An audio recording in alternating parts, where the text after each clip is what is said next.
में 10 साल का सबसे बड़ा महासंकट आया, कोरोना, कोविड। लोग कहते थे भारत कैसे बचेगा, भारत के गरीबों का क्या होगा। कांग्रेस के अमीरों की सरकार के समय देश में बीमारी का टीका आने में दशकों लग जाते थे।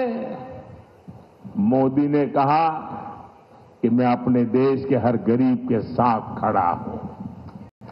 मैं गरीबों को मुफ्त वैक्सीन भी दूंगा, मैं गरीबों को मुफ्त राशन भी दूंगा।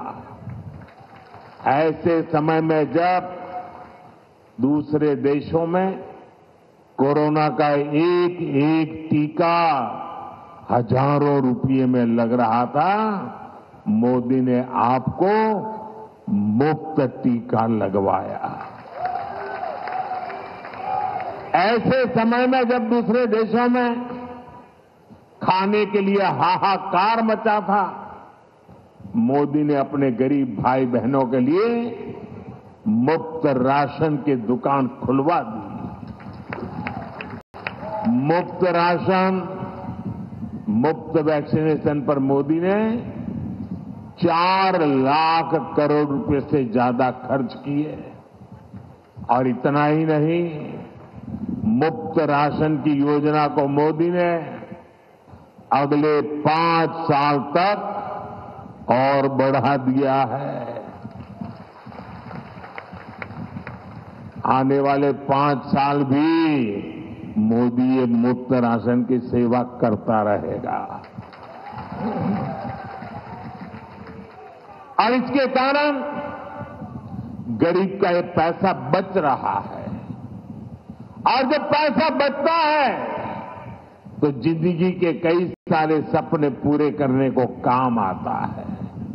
और इसलिए आज हर कोई कह रहा है कि मोदी के कारण, उनकी योजनाओं ने खर्च कम कराए, बचत बढ़ाए बार बार, फिर एक बार। साथियों, कांग्रेस की सरकार के समय भ्रष्टाचार ही देश की पहचान बन गई थी। और भ्रष्टाचार से अगर सबसे ज्यादा नुकसान किसी का होता है तो गरीब का नुकसान होता है। भ्रष्टाचार गरीब का हक मारता है। 2014 से पहले लाखों करोड़ रुपए के घोटाले होते थे। कांग्रेस की सरकार में दिल्ली से 1 रुपया निकलता था और सिर्फ 15 पैसा गांव तक पहुंचता था।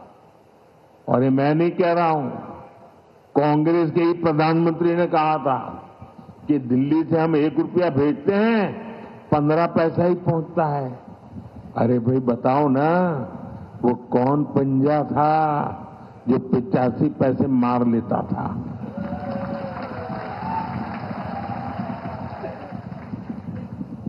मोदी ने कांग्रेस की लूट की से पूरी व्यवस्था, मैंने इसको बंद कर दिया है। भाजपा सरकार ने अपने 10 साल में 34 लाख करोड़ रुपए, आंकड़ा याद रखिए, 34 लाख करोड़ रुपए सीधे लाभार्थियों के बैंक खाते में भेजे हैं। दिल्ली से 1 रुपया भेजा, पूरे 100 पैसे गरीब के खाते में जमा हो गए। रुपया 1 भेजो, 15 पहुंचे, 85 पैसा गायब हो जाए, वो जादू का खेल बंद हो गया।